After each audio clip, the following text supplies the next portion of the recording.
Baik, selamat pagi, selamat siang, selamat sore, dan selamat malam untuk para mahasiswaku semuanya dimanapun berada.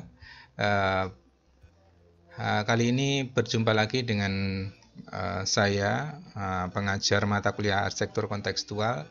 Jadi pesertanya uh, juga dari teman-teman yang berada dari perguruan tinggi negeri seluruh Indonesia. Eh, apa kabar yang berada di Manado? Kemudian apa kabar juga yang di Jakarta dan di Aceh? Semoga Anda semua juga sehat semua, masih sehat, masih dikaruniai kesehatan untuk mengikuti perkuliahan ini. Jangan lupa juga untuk selalu mengecek untuk e-learning ilmu dan karena di sana informasinya semua ada di sana. Biasanya komunikasi paling intensif sebenarnya di e-learning. Cuman ini salah satu medianya yang Pak Heru berikan adalah dengan video ajar kali ini. Karena ada sesuatu hal yang harus kita lakukan, maka video ajar ini Pak Heru buat untuk memenuhi perkuliahan pertemuan kedua. Ya, pertemuan kedua ini adalah dengan topik bahasan dasar-dasar kontekstual dan konteks dalam arsitektur. Ya, jangan lupa untuk selalu sekali lagi jangan lupa untuk selalu berdoa dan menjaga kesehatan. Baik, kita masuk pada topik utama pada video ajar kali ini, ya, yang menggantikan perkuliahan tatap muka daring dengan video conference atau video atau meeting. Maka hari ini Pak Heru akan berikan dasar-dasar dari kontekstual dan konteks dalam arsitektur. Ya, seperti kita ketahui bahwa ranah pembahasan arsitektur itu cukup luas karena dia termasuk bagian dari keilmuan humaniora, ya, menyangkut budaya dan menyangkut aktivitas manusia sebagai aktivitas budaya. Di sana di PPT ini Pak Heru berikan ada beberapa sub pokok bahasan dari dasar kontekstual. Itu ada, nanti kita bahas arti dan definisinya, ya, secara umum itu seperti apa, ya, dan spesifik di arsitektur. Kemudian fungsi dan guna, juga titik awal konteks dalam perancangan konteks arsitektur. Berikutnya struktur konteks dan jenis kategori. Jenis dan kategori ini nanti Pak Heru berikan dalam bentuk video ajar yang lainnya, karena mungkin bahasanya biar lebih fokus dan lebih spesifik. Sebelumnya Anda bisa lihat bahwa di PPT itu ada dua terminologi, yaitu yang berwarna kuning dan berwarna pink. Itu tentang satunya yang berwarna kuning itu kuning apa ya, ya kuning cenderung kuning lah ya, terakota. Itu kontekstual arsitektur. Satunya pink itu arsitektur kontekstual. Jadi dua terminologi ini sebenarnya Pak Heru ingin menjelaskan ada sebuah perbedaan yang mendasar antara dua konteks ini, ya. Ya, satunya kontekstualnya ditempatkan di depan, kemudian kontekstualnya yang satunya ditempatkan di belakang. Kontekstual arsitektur kita pahami masing-masing mempunyai arti tersendiri. Ya, arsitektur sini sebenarnya sebagai objek yang bisa dijelaskan atau menjelaskan malahan, ya. Kalau yang di kuning, kontekstual arsitektur itu menyangkut pada proses, ya, proses berarsitektur, kontekstual arsitektur. Jadi perhubungan terhadap sebuah karya rancangan arsitektur. Nah, biasanya kalau kita merancang arsitektur itu tentu akan dibebani akan sebuah konteks yang spesifik, karena tanpa itu nanti konteks bangunan, hasil akhir dari arsitektur itu tidak akan mempunyai nilai yang lebih atau nilai yang baik. Jadi value-nya jadi rendah nanti sebagai sebuah karya tentunya ya. Kemudian arsitektur kontekstual. Kalau arsitektur kontekstual berarti kontekstual karena kata sifat dia menjelaskan arsitekturnya sebagai objeknya itu, maka dia berorientasi pada hasil ya, hasil karya yang yang bermazhab atau berciri khas seperti halnya konteksnya. Jadi arsitektur kontekstual merupakan sebuah aliran, bisa kita anggap sebuah isme atau sebuah produk ya yang mencirikan kontekstual. Sedangkan kontekstual arsitektur merupakan proses ya, proses perancangannya. Dan Anda ini Pak Heru berikan supaya Anda saudara bisa lebih bisa membedakan ya dari sisi literasinya. Seluk-beluk dari proses perancangan itu akan memberikan gambaran kenapa sebuah rancangan itu dibuat. Ya, sebuah rancangan itu dibuat. Kalau kita melihat sesuatu hasil karya ya, baik lukisan maupun hasil karya seni yang lainnya, karena arsitektur juga merupakan sebuah hasil karya ya, termasuk karya seni. Di sebagian kategori dia masuk karya seni. Maka kita wajib untuk bisa memahami ya, sebenarnya kalau kita mau melakukan apresiasi ya, melakukan penilaian itu kita wajib untuk membuat pemahaman terhadap proses terjadinya atau bagaimana menghasilkan dari karya rancangan tersebut. Supaya apa? Ya begini, ada perhubungan-perhubungan yang tertentu atau parameter-parameter tertentu ketika rancangan itu muncul. Ya, rancangan itu muncul. Umpamanya bangunan, kita melihat pusat rehabilitasi orang sakit jiwa. Nah, tentunya kita harus paham ada dua sisi ya sebenarnya. Kita bisa berposisi sebagai perancang atau penikmat atau yang melihat. Tapi kedua-duanya harus bisa memahami ini. Kita harus bisa mengetahui bahwa proses kebiasaan habitat atau kebiasaan orang yang sakit jiwa dan proses penyembuhannya, paliatifnya seperti apa, itu harus Anda ketahui. Ya, supaya apa? Kalau sebagai perancang berarti supaya Anda bisa mengatur fungsi-fungsi ruang itu nanti sesuai dengan tujuannya. Nah, kalau bayangin kalau Anda membuat sebuah ruangan atau bangunan yang fasilitasnya tidak berorientasi pada paliatif orang yang sakit jiwa tersebut, ya tentunya akan sangat berbeda tujuannya nantinya. Ya, berbeda tujuan, hasilnya nanti juga berbeda. Nah, penilaian-penilaian yang terjadi ketika bangunan itu tidak sesuai, maka nanti dampaknya akan negatif atau justru yang lebih penting lagi dampaknya terhadap pengguna nanti ya, karena arsitektur ini desainnya harus digunakan ya.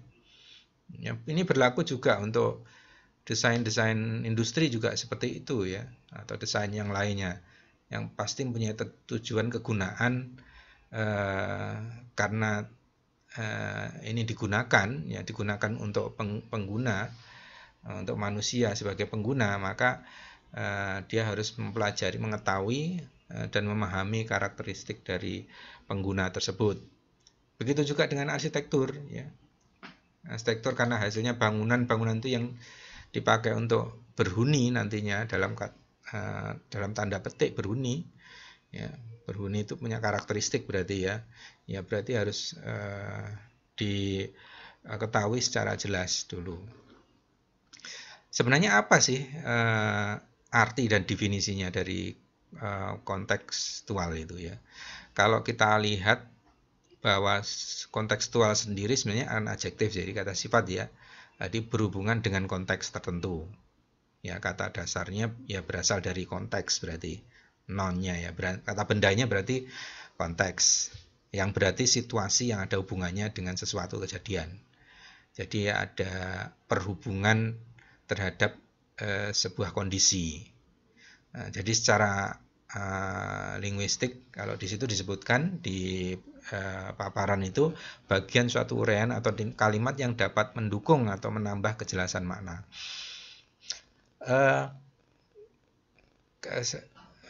Arti tersebut sebenarnya secara ringkas mengindikasikan bahwa sesuatu itu mempunyai perhubungan dengan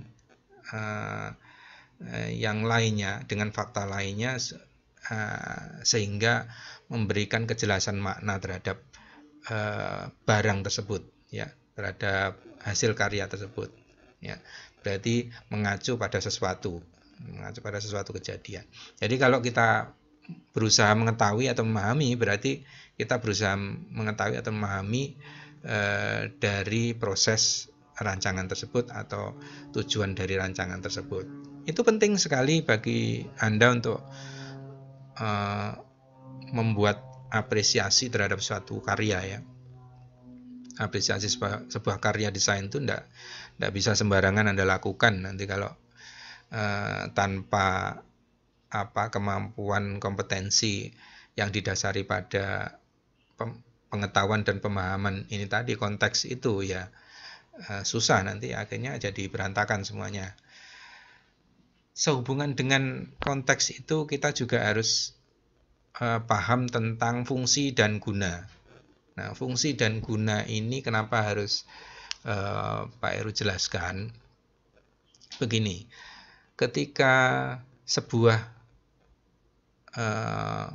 mall atau katakanlah rumah sakit, ya, sebuah bangunan rumah sakit, ketika rumah sakit itu fungsi dan gunanya sesuai dengan tujuannya, maka kalau kita runut pada proses perancangannya, seorang perancangnya harus memahami atau mengerti tentang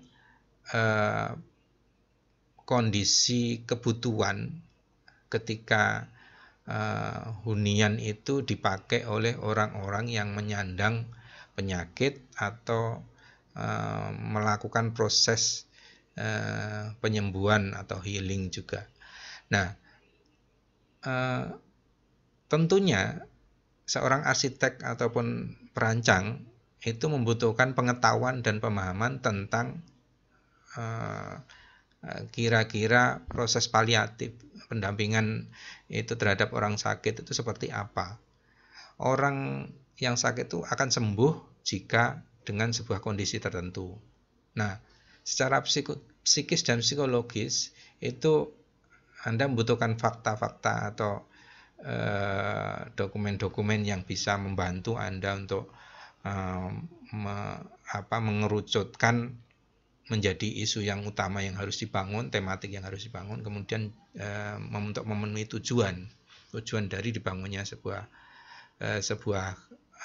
fasilitas bangunan yang Anda rancang tersebut. Dan saya kira studi-studi tentang itu juga banyak dilakukan sebelum dilakukan sebuah perancangan yang nanti diproduksi untuk kebutuhan pemenuhan manusia, ya, manusia, yang seperti salah satunya bangunan ini, dan mungkin produk-produk industri yang lainnya juga seperti itu, ya, seperti itu. Jadi penting adanya sebuah konteks atau perhubungan sesuatu parameter yang digunakan ketika membangun atau membuat sebuah karya seni, sehingga nanti fungsi dan gunanya itu bermanfaat dan berguna bagi manusia sebagai penggunanya, sehingga tidak mubadir. Ya, tentunya ini butuh sebuah usaha tersendiri, ya.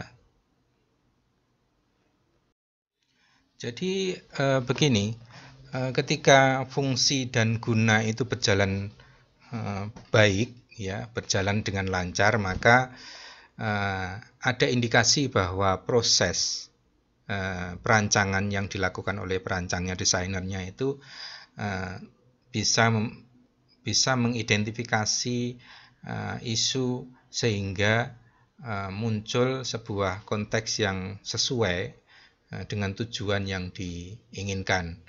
Nah, tentunya ini butuh sebuah usaha dan proses yang tidak pendek. Jadi studi-studi preseden yang biasanya dilakukan oleh perancang atau desainer, yang biasa dilakukan oleh mahasiswa-mahasiswa arsitek, itu mereka melakukan studi preseden. Itu sebenarnya proses identifikasi dari fakta-fakta yang dipunyai. Fakta-fakta bukan hanya masalah lahan saja sebenarnya. Jadi sebuah studi preseden atau yang berkembang saat itu, dari pandangan yang berkembang tentang sebuah objek itu juga menjadi bagian fakta yang harus kita tampung dan kita akomodasi, sehingga nanti itu bisa menjadi potensi atau justru menjadi masalah. Kalau menjadi potensi, bagaimana kita mengembangkannya. Kalau jadi masalah, ya kita harus bisa selesaikan itu pada desain kita. Nah, posisi konteks rancangan itu sebenarnya di mana akhirnya, ya? Kalau kita ketahui, tadi sudah saya berikan gambaran bahwa sebuah proses perancangan itu melalui proses preliminary design untuk menghasilkan sebuah konsep, kemudian pre-design membangun sebuah image awal atau desain awal terhadap desain konsep, ya, desain konsepnya yang dikembangkan dari preliminary tadi, sehingga terjadi image dan persepsional. First impression-nya muncul di prarancangan ini. Biasanya yang dihasilkan oleh para mahasiswa arsitektur dalam melakukan studi perancangan itu hasil akhirnya adalah pradesain ini. Sedangkan nanti setelah pradesain ada proses development yang lebih dalam lagi pengembangannya, yang mengembangkan dari gambar-gambar pradesain ini. Nah, mulai dari posisi preliminary design, kita sudah harus disibukkan dengan masalah konteks perancangan ini. Ya. Karena konteks perancangan ini sebenarnya memandu mulai dari awal sampai nanti berakhir sebuah proses rancangan. Ya, proses rancangan itu menjadi panduan bagi seorang perancang dan timnya untuk membangun sebuah konsep ruang dan bentuknya dari arsitektur itu, sehingga bisa memenuhi tujuan-tujuan yang ada. Nah, tujuan-tujuannya mungkin enggak satu saja, ya. Tujuan dari perancangan ini maksudnya, ya, bukan tujuan pembangunannya. Tujuan dari perancangannya ini. Jadi kalau saya melakukan proses perancangan, itu tujuannya untuk apa? Untuk menghasilkan apa? Menghasilkan bangunan yang bla bla bla, gitu, ya. Seperti itu. Jadi menghasilkan rancangan bangunan yang bla bla bla. Jadi masih banyak persepsi yang keliru tadi. Biasanya tujuan perancangan, tapi yang dituliskan adalah tujuan pembangunan gedung itu. Pembangunan gedung adalah masalah lain yang harus kita bahas, ya.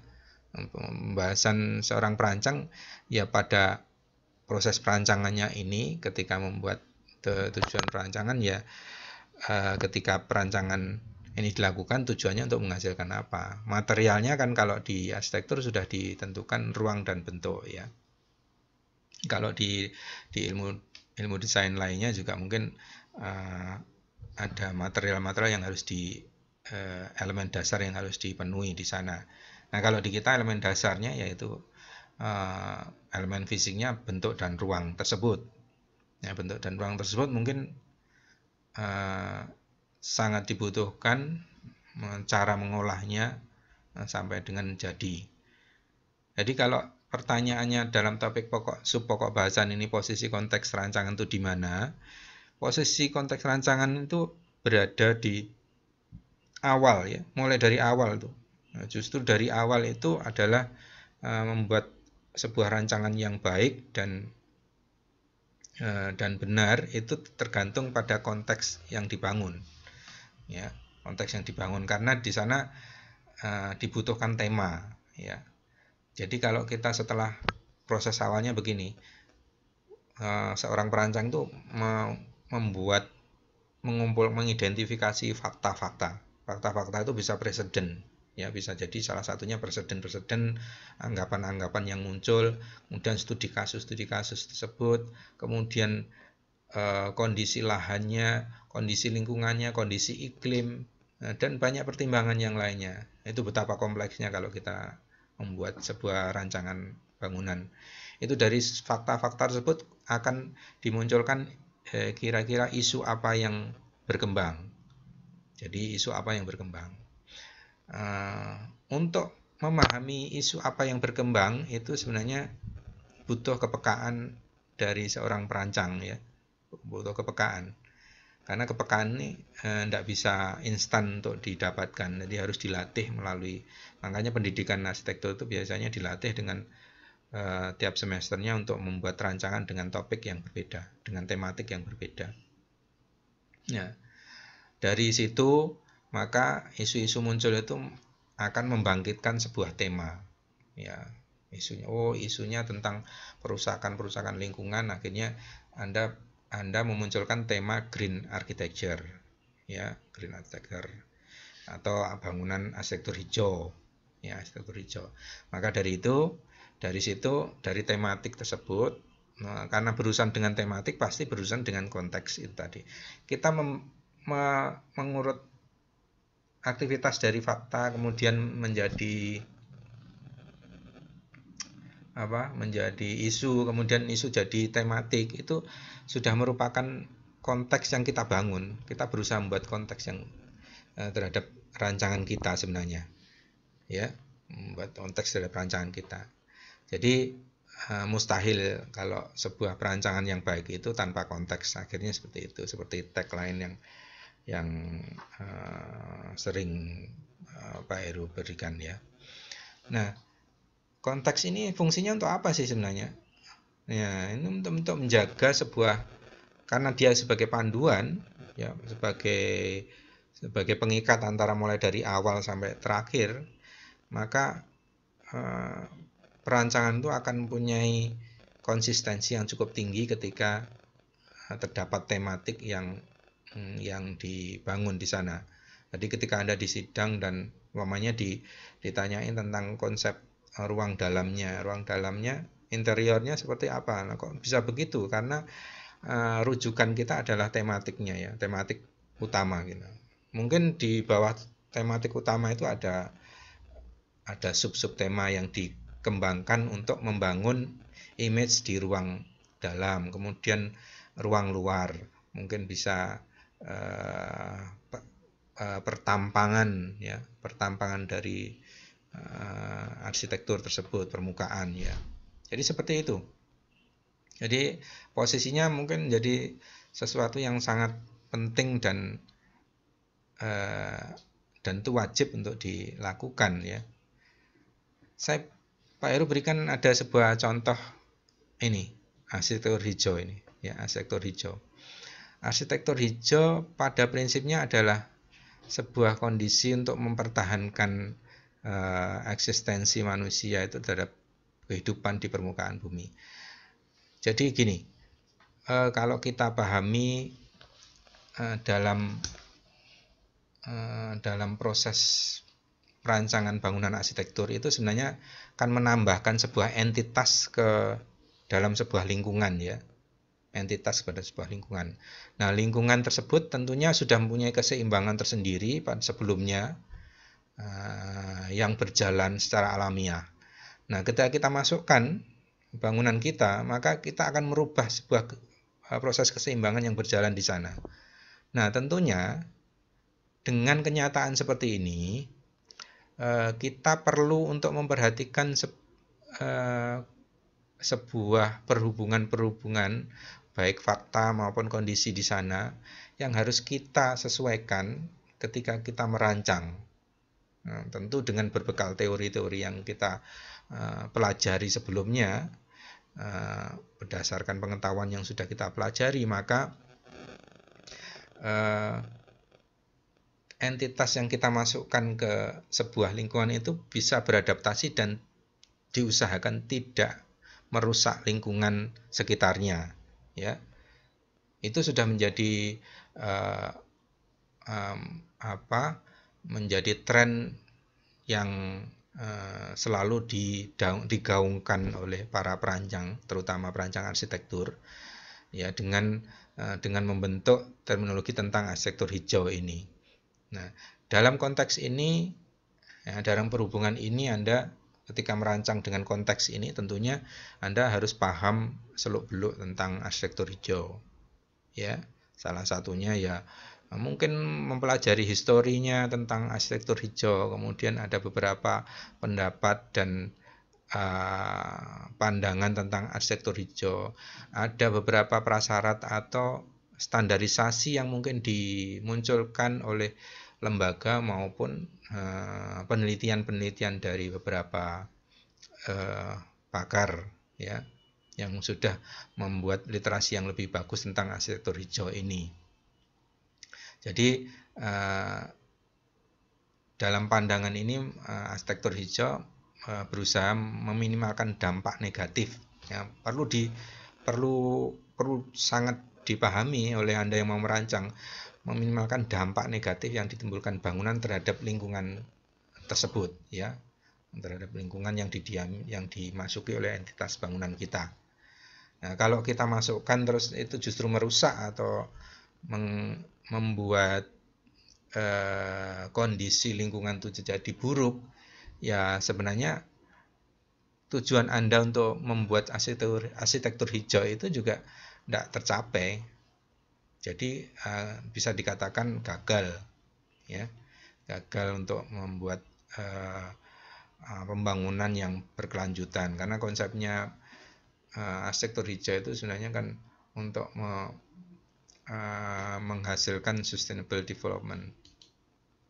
Jadi dalam konteks arsitektur hijau ada komponen-komponen ini sebagai contoh, ya, arsitektur hijau ini kalau di dalam buku yang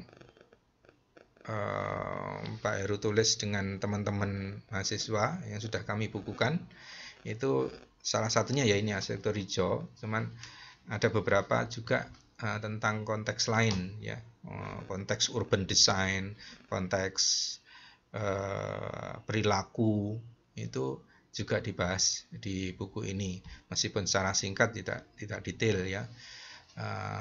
Tapi itu akan memberikan trigger ke kita untuk bisa mengembangkan secara kognitif pengetahuan kita. Kembali ke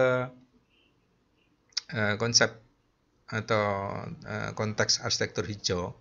Ini di diagram ini saya ambilkan, di diagram ini ada penanganan spesifik, salah satunya pada konteks arsitektur hijau itu ada beberapa komponen yang harus diperhatikan, yang harus dipenuhi. Jadi saya ingin memberi contoh, Pak, pada waktu kita membangun arsitektur hijau, berarti Anda harus mempunyai salah satunya, mempunyai konteks ini, ya, konteks bangunan solar thermal. Ini secara fisik ini, kalau diagram ini lebih banyak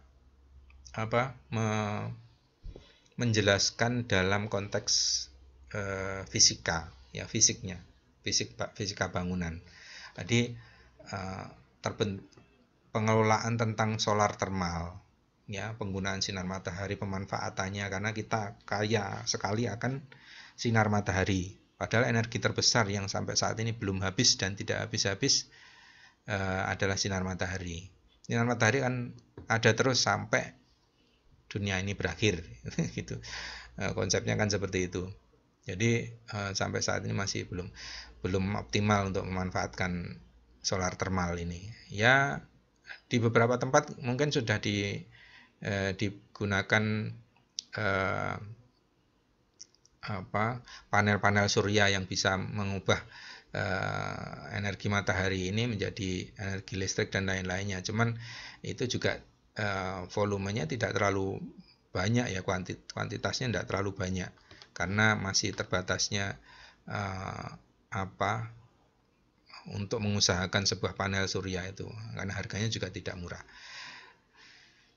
Kemudian ada proses recycling dari air yang setengah kotor ya, setengah kotor itu bisa di recycling kembali untuk jadikan air bersih, paling tidak untuk kebutuhan membasuh dan untuk kebersihan mencuci dan lain-lainnya, atau memanfaatkan air hujan ya, air hujan. Kemudian penghematan energi melalui listrik ya. Listrik Anda ketika perancangannya itu sudah bagus pun, kalau pola penggunaannya itu jelek, maka ya sebenarnya juga percuma ya. Contohnya kalau Anda masuk kamar dan keluar kamar, itu usahakan untuk mematikan lampu, jangan ditinggal langsung. Jadi matikan lampu ya, matikan lampu supaya konsumsi energinya jadi rendah. Energi efisien terhadap heating dan cooling. Heating dan cooling ini, kalau heating berarti di daerah dingin ya, kalau cooling di daerah panas seperti kita ini ya. Seperti kita ini secara fisika memang lebih banyak membutuhkan pendinginan daripada pemanasan. Ya, pemanasan mungkin hanya di beberapa tempat yang memang membutuhkan, seperti di daerah pegunungan atau daerah-daerah dataran tinggi yang suhunya mungkin cukup rendah. Kemudian juga penggunaan peralatan ya, peralatan-peralatan yang membutuhkan listrik itu juga harus sebisa mungkin menggunakan yang hemat energi. Jadi kalau sekarang banyak produsen yang membuat atau menghasilkan produksi peralatan-peralatan yang hemat energi. Nah, itu tentunya akan jauh lebih lebih menguntungkan untuk proses mendukung sustainability ini atau green architecture. High efficiency water heating system. Ya, ini water heatingnya, kadang kita butuh pemanas air itu ya, panas air. Jadi meskipun di daerah tropis, kita biasanya tetap untuk membutuhkan water heating system, karena mungkin kebutuhannya bukan hanya untuk menghangatkan saja, tapi kebutuhan terhadap kesehatan mungkin diperlukan bagi orang-orang yang lanjut usia dan yang tidak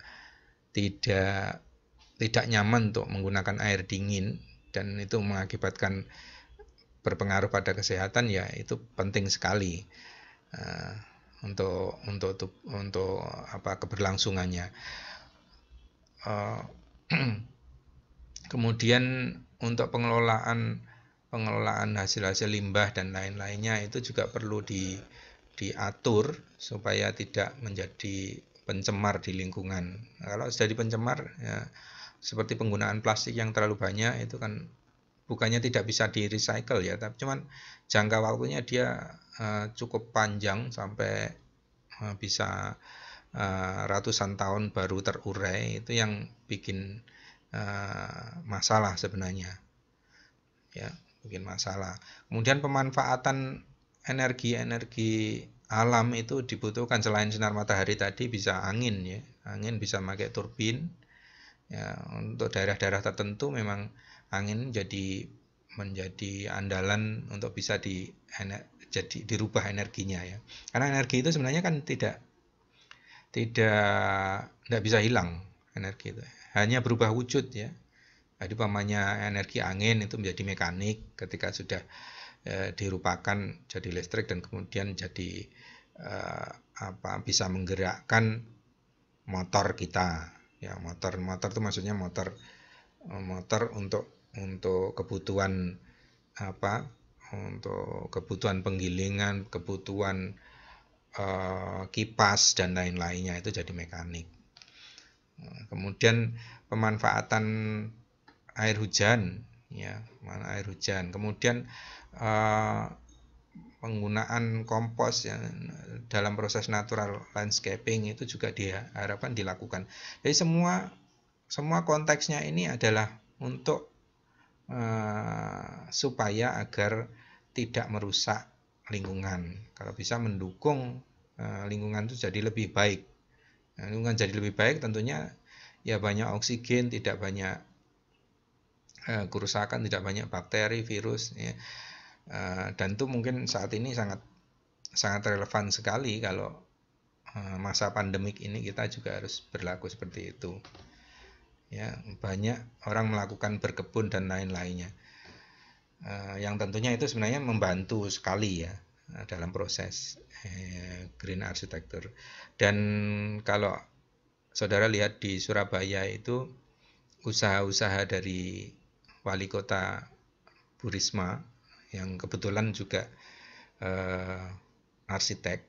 Bu Risma itu arsitek yang satu alma mater dengan Pak Heru, cuman dia angkatan yang lama sekali.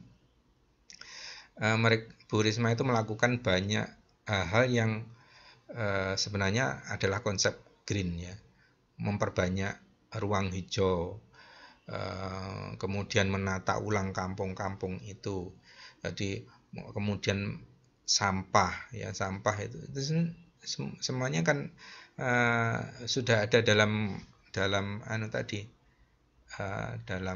ini tadi ya, sudah dilakukan. Yang dilakukan oleh Bu Risma ini sebenarnya konteks dasarnya adalah ini, untuk membangun kota Surabaya jadi lebih baik. Dengan adanya banyak ruang hijau tentunya nanti akan banyak oksigen, dan banyak oksigen itu dan banyak tanaman itu akan menurunkan temperatur permukaan bumi. Jadi permukaan kota Surabaya, temperatur permukaannya mungkin dulu cukup tinggi beberapa tahun lalu, sekarang sudah turun berapa derajat, dan itu akan memberikan kenyamanan bagi warganya untuk beraktivitas. Kalau sudah begitu ya kerasan dan nyaman, pasti itu tujuan yang dicapai, yang ingin dicapai. Nah, salah satu komunitas kelompok tentang green building ini, yaitu yang GBCI di situ menyusun standar bangunan hijau. Ini juga patut Anda ketahui ya, selain yang tadi.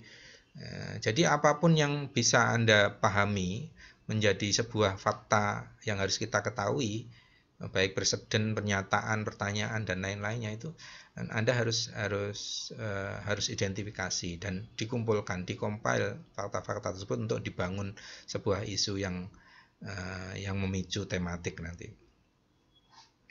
Nah, GBC ini ada beberapa item yang mereka harus perhatikan ya. Menurut mereka harus perhatikan ya, ketepatan pengembangan tapak. Ya, kalau Anda merancang berarti harus tapak itu awalnya sebagaimana, kemudian nanti kalau ada proses ekspansi seperti apa, dan efeknya ketika bangunan itu dibuat, baik sinkronisasinya maupun efeknya harus diperhitungkan. Efisiensi energi dan penghematan energi. Efisiensi energi dan penghematan energi itu bisa dipakai mulai proses perancangan sampai pembangunan, kemudian pelaksanaan ya. Dalam konteks itu semua harus dicakup sebagai bagian dari standarisasi bangunan hijau. Penghematan air, jadi bangunan-bangunan yang dibuat itu harus menghemat air. Penggunaan atau eksploitasi penggunaan air tanah yang berlebihan itu nanti akan sangat merusak ya struktur tanah maupun kondisi sungai bawah tanah ya. Nanti kalau konsumsinya siklusnya itu terganggu, maka kita biasanya akan sulit untuk mendapatkan air tanah sebagai cadangannya. Sudah terlalu banyak bangunan, ruang hijaunya kurang sekali. Jadi karena tanaman-tanaman itu sebenarnya sebagai pengumpul pengumpul dari air ya, pengumpul dari air. Dari sana untuk menurunkan temperatur itu mereka menyedot air dan menguapkan melalui daun-daunnya. Nah, itu semakin banyak daunnya ya semakin semakin nyaman di tempat tersebut. Makanya saya sering memberikan joke paling enak itu di daerah tropis itu karena penguapan tinggi ya, penguapan tinggi, panas tinggi maksud saya itu, yang memicu penguapan itu paling enak di tengah hutan ya, karena terlalu banyak di sana, banyak yang membantu kita untuk menghasilkan oksigen dan mendinginkan lingkungan. Jadi kalau Anda membangun sebuah rumah, usahakan membuat vegetasi sebanyak mungkin ya, meskipun rumahnya kecil tapi vegetasi sebanyak mungkin. Prosentasekan dengan luas lahan atau volume bangunan. Sumber material dan daur ulang. Sumber material juga tidak boleh yang eksploitasi merusak lingkungan. Kalau bisa yang daur ulang juga gunakan yang daur ulang ya, kalau memungkinkan ya. Tapi beberapa objek arsitektur memang hal tersebut tidak memungkinkan ya. Kesehatan ruang dalam dan kenyamanan, tentu ini menjadi tujuan semua orang, terutama di masa pandemik ini khususnya. Anda sudah wajib untuk memperhitungkan kesehatan ruang dan pola-pola hidup yang sehat ya. Sekarang dikembangkan pola-pola hidup baru yang akibat pandemik ini, dan tentu Anda harus mengakomodasi itu di sana ya, untuk memberikan ruang, umpamanya merancang sebelum masuk rumah itu harus ada ruang isolasi yang sifatnya untuk perantara antara ruang dalam dan ruang luar, sehingga ketika orang yang dari luar itu bisa masih menyesuaikan diri dan membersihkan diri di bagian ruang-ruang tersebut sebelum dibawa masuk ke dalam ruangan. Itu merupakan adaptasi yang mungkin harus Anda lakukan di proses-proses perancangan arsitektur masa kini. Ya, kondisi lingkungan bangunan itu juga harus diperhitungkan dengan baik. Kondisi lingkungan bangunan yang bagus kalau di daerah tropis adalah yang banyak tanamannya. Ya, banyaklah menggunakan vegetasi di lingkungan kita, meskipun jadi sekecil apapun ruang itu manfaatkan untuk membuat ini. Memang ada efek tersendiri ketika kita membuat tanaman-tanaman tersebut, biasanya juga sarang-sarang nyamuk ya, tapi hal itu bisa diatasi kalau Anda tahu caranya atau tekniknya untuk mengatasi hal-hal tersebut, masalah-masalah yang diakibatkan ya. Manajemen bangunan berarti Anda juga harus bisa membuat sebuah perencanaan yang baik pada waktu pemakaian bangunan ya. Bangunan itu dipakai itu harus direncanakan dengan baik ya. Kita tidak bisa hanya membuat bangunan bagus tapi pelaksanaannya, penggunaannya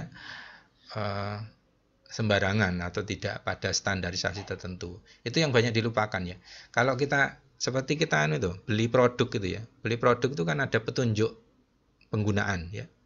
Nah, pada bangunan sebenarnya juga ada itu. Jadi ketika kita membangun